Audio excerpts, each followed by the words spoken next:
datang dalam podcast kami. Sebelumnya perkenalkan, nama saya Yogi Arnawan, NPM 4081. Pada pertemuan kali ini saya bertugas sebagai moderator. Nah, pembahasan kali ini kita akan membahas mengenai akuntansi pemerintahan daerah.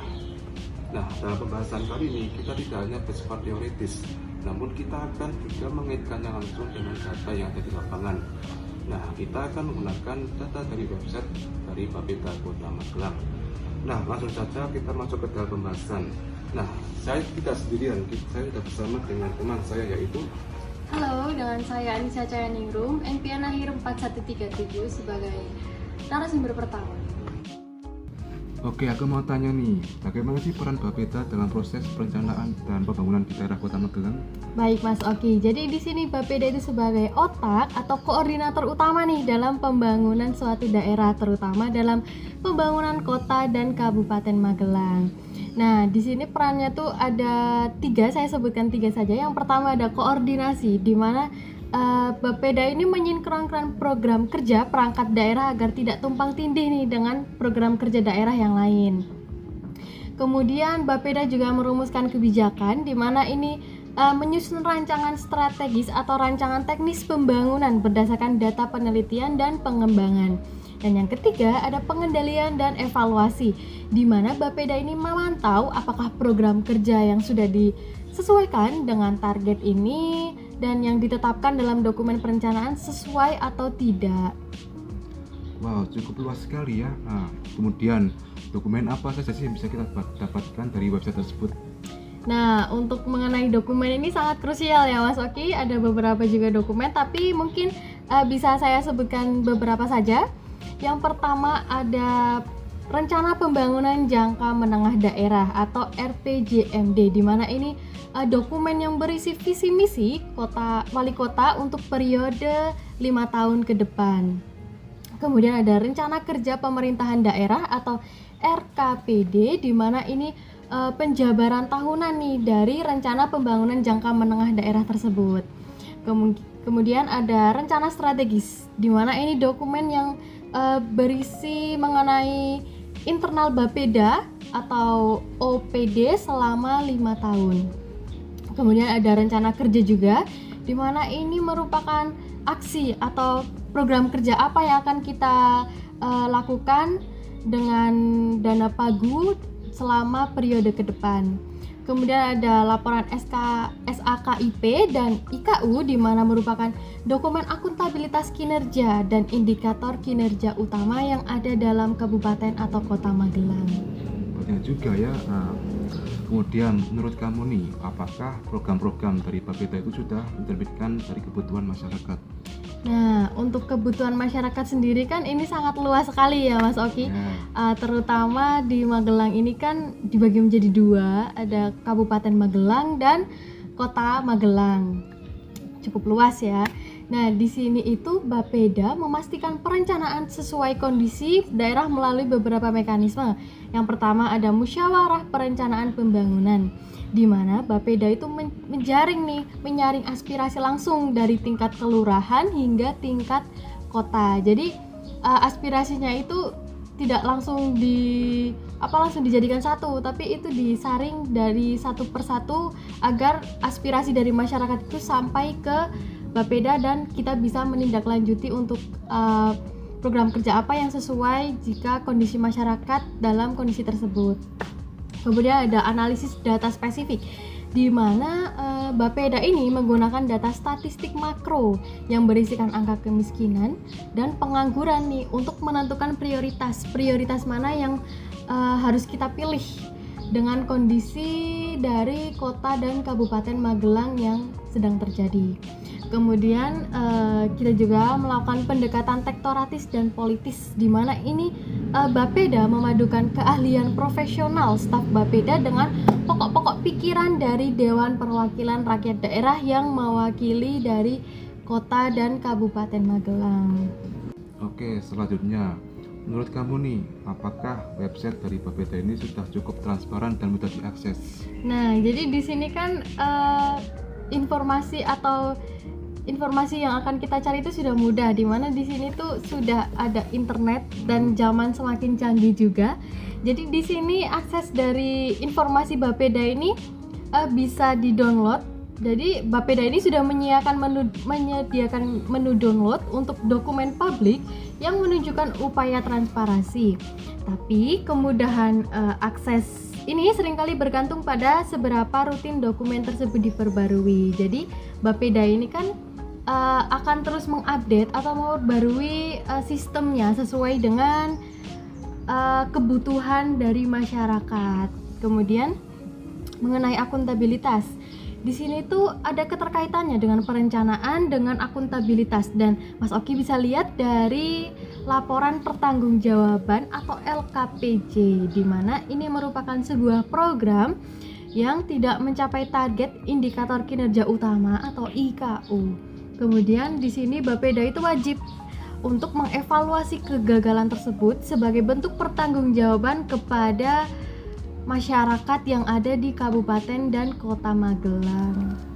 Oke. Terus selanjutnya, menurut kamu nih, apakah Bapeda itu sudah menjalankan fungsi perencanaan secara optimal? Nah, di sini Bapeda itu juga punya cara tersendiri nih untuk mengukur keberhasilan. Yang pertama menggunakan indikator kinerja utama atau IKU dan indikator kinerja sasaran, di mana Bapeda ini menggunakan indeks pembangunan manusia atau IPM.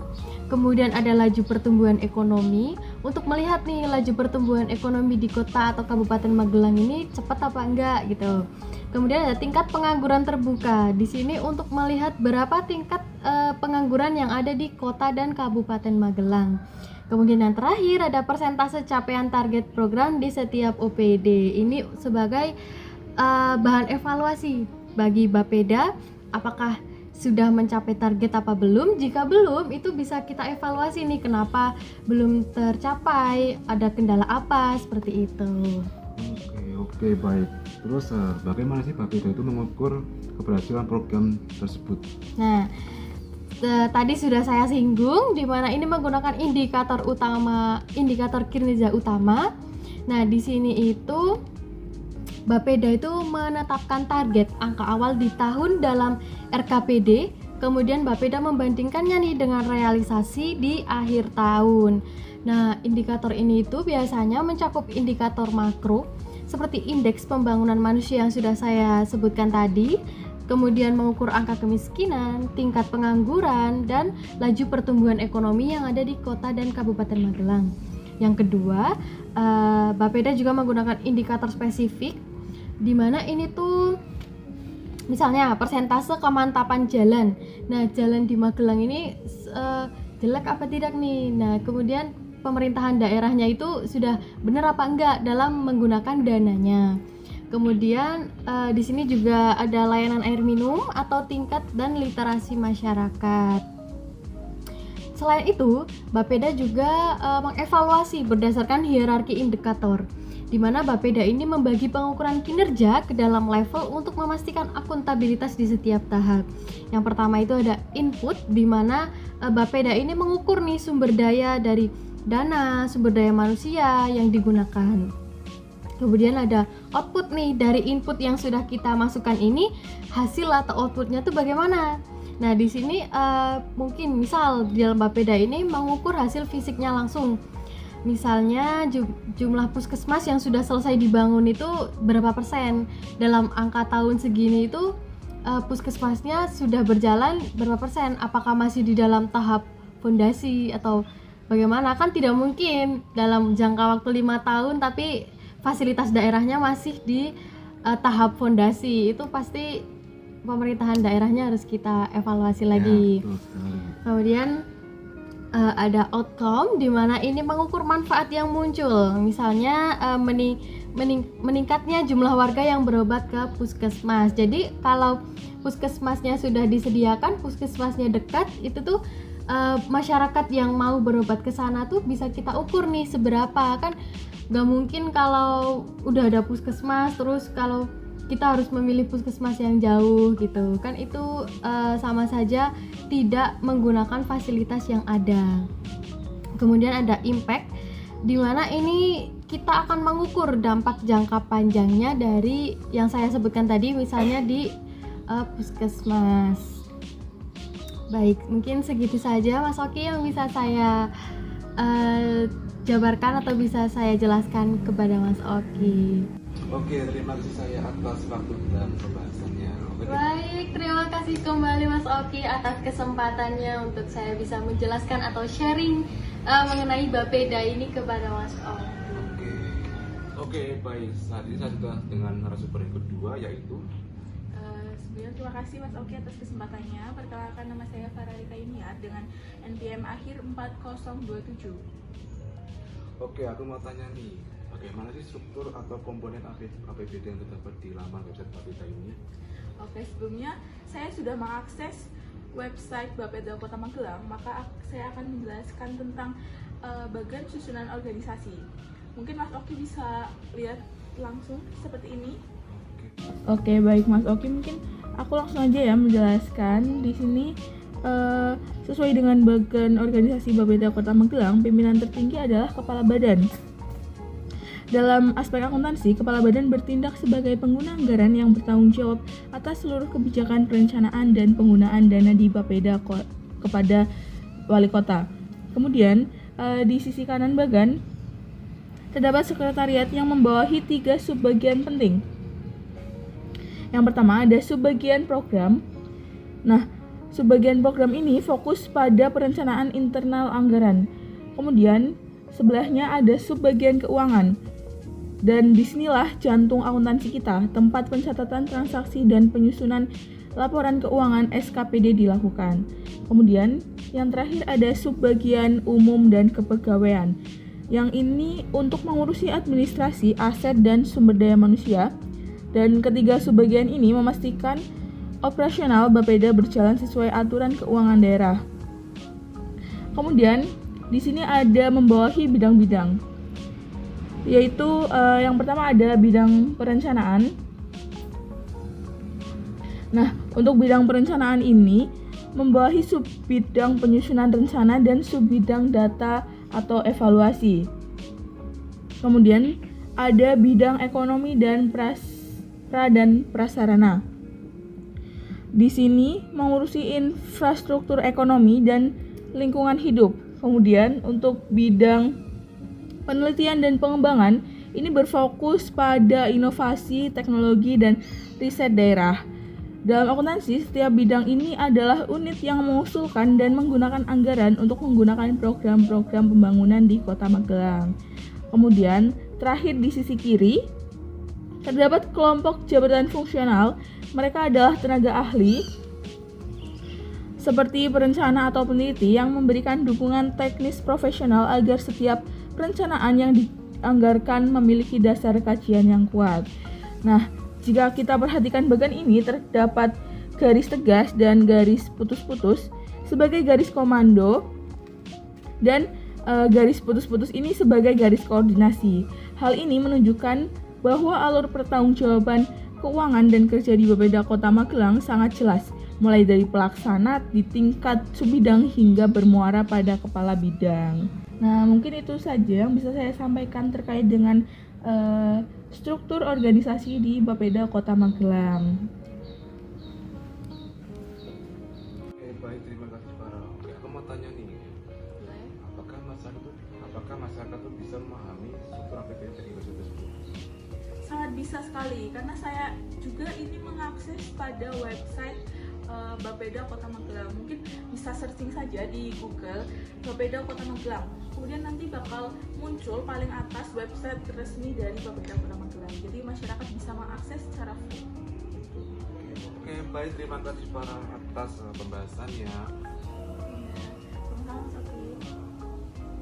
Oke, baik. Sekarang saya sudah dengan narasumber ketiga, yaitu Baik, terima kasih atas kesempatannya Mas Oki. Perkenalkan, nama saya Davindra Wahyu Martia Nugraha dengan NPM akhir 4030. Oke Mas Davindra, aku mau tanya nih, dari mana sih sumber pendapatan daerah Kota Magelang itu berasal? Oh, baik Mas Oki. Untuk salah satu komponen yang paling penting yaitu pendapatan daerah. Dalam Perda Kota Magelang nomor 7 tahun 2025 menjelaskan bahwa pendapatan Kota Magelang dibagi menjadi 2, yaitu pendapatan asli daerah dan pendapatan transfer. Nah, uniknya untuk pendapatan asli daerah ini diproyeksikan mencapai 365 miliar. Sumber utamanya berasal dari pajak daerah seperti restoran, hotel, serta retribusi daerah yang nilainya mencapai 259 miliar. Selain mengandalkan keuntungan sendiri, kita juga menerima kiriman dana atau transfer dari pemerintah pusat dan pemerintah daerah untuk membantu menutup kebutuhan pembangunan yang cukup besar. Oke, dengan total pendapatan sebanyak itu digunakan untuk apa saja sih? Nah, setelah tahu uangnya dari mana, komponen kedua yaitu belanja daerah. Di sini kita melihat bagaimana pemerintah membagi anggaran untuk berbagai keperluan. Ada yang namanya belanja operasi, yaitu untuk seperti gaji pegawai ASN, alat tulis, hingga biaya listrik kantor. Namun, ada juga yang disebut belanja modal. Disinilah bagian yang kita rasakan sebagai warga karena uang tersebut dipakai untuk membangun infrastruktur, memperbaiki gedung sekolah, menambah alat kesehatan, dan lain-lain. Jadi, belanja tersebut digunakan untuk fasilitas publik. Oke, baik. Dari data tersebut, anggaran itu lebih berfokus pada infrastruktur atau pelayanan publik sih? Berdasarkan angka tertuang dalam Perda Kota Magelang Nomor 7 Tahun 2025, anggaran tahun 2026 lebih besar dialokasikan untuk pelayanan publik dan operasional pemerintah daripada pembangunan infrastruktur fisik. Nah, posisi terbesar yaitu total belanja daerah dialokasikan sebesar 846 juta sekian yang mencakup fungsi pelayanan langsung kepada masyarakat dan jalannya birokrasi seperti belanja pegawai, belanja barang dan jasa, dan belanja hibah atau bansos.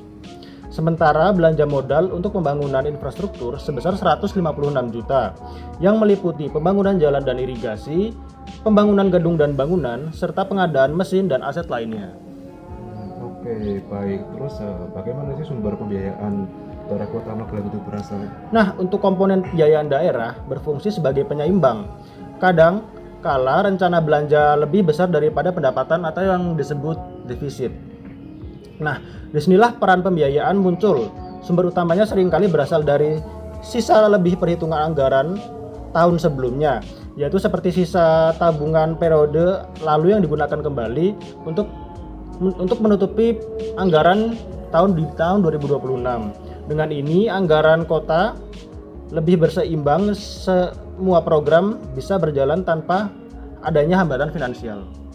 Oke, baik, terima kasih Mas David atas penjelasannya. Baik, terima kasih Mas Oki atas kesempatannya. Oke, baik, sekarang saya sudah dengan narasumber yang keempat, yaitu ada Radita Julita Triapsari dengan SPM akhir 4025. Oke, baik, aku mau tanya nih, apakah dari website Bapeda Kota Magelang itu kita bisa melihat laporan realisasi anggaran?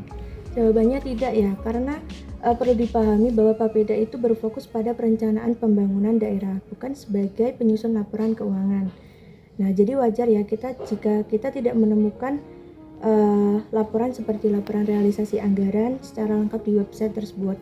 Namun kita bisa melihat informasi di website tersebut, yaitu di bagian Renstra, Renja, RKPD, dan LKCIP-nya. Oke, baik. Terus apa sih perbedaan antara rencana anggaran di Bapeda dengan realisasi anggarannya? Nah, untuk itu rencana anggaran itu adalah rencana yang disusun di awal periode dan biasanya itu tertuang dalam dokumen seperti RKPD dan Renja.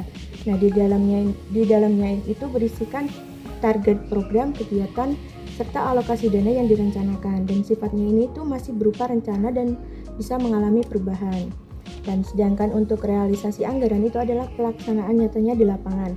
Nah, realisasi ini itu bisa dilihat melalui laporan kinerja seperti LKCIP. Nah, ini menunjukkan apakah program itu berjalan sesuai dengan rencana atau tidak. Gitu. Oke, baik. Terus bagaimana sih pemerintah daerah dalam memastikan bahwa pencatatan sesuai dengan realisasi di lapangannya? Nah, peran pemerintah di sini itu bisa melakukannya dengan monitoring dan evaluasi MONAR atau Nah, pemerintah itu melakukan monitoring dan evaluasi MONAR secara berkala. Nah, biasanya itu dilakukan setiap bulan, dan Bapeda di sini itu memiliki peran itu untuk mengecek apakah laporan dari OPD itu sudah sesuai dengan kondisi nyata di lapangan atau belum. Nah, jika ditemukan ketidaksesuaian, maka akan dilakukan evaluasi dan perbaikan gitu. Oke, baik. Nah, terus bagaimana masyarakat bisa mengevaluasi kinerja keuangan melalui data dari Bapeda itu? Nah, masyarakat itu bisa mengevaluasinya itu dengan melihat perbandingan antara target dan realisasi program. Nah, dari situ bisa dinilai apakah program ini itu berjalan dengan efektif, apakah target ini itu tercapai, dan bagaimana kualitas pelaksanaannya. Walaupun tidak secara detail dengan secara akuntansi, informasi ini tuh cukup untuk memberikan gambaran umum tentang kinerja pemerintah daerahnya. Oke, terus kendala apa sih yang mungkin terjadi dalam sinkronisasi data antara perencanaan dan pencatatan? Nah, di sini tuh biasanya ada beberapa kendala yang terjadi, yaitu keterlambatan data, terus perubahan kondisi di lapangan, sama koordinasi antara OPD itu belum maksimal. Akibatnya rencana dan realisasi itu tidak selalu berjalan 100% sesuai rencana. Oke, baik. Yang terakhir, apakah informasi yang tersedia ini cukup untuk menilai transparansi keuangan daerah? Untuk informasi yang tersedia ini bisa dibilang cukup ya untuk memberikan gambaran umum, namun untuk analisis yang lebih mendalam masih diperlukan data tambahan dari laporan keuangan instansi lain yang mungkin memang fokus pada pelaporan keuangan gitu. Oke, baik. Terima kasih Rita atas penjelasannya cukup. Baik, mungkin itu saja untuk pembahasan pada podcast kali ini. Bila ada kami kata mengucapkan, sampai berjumpa pada podcast pertemuan selanjutnya.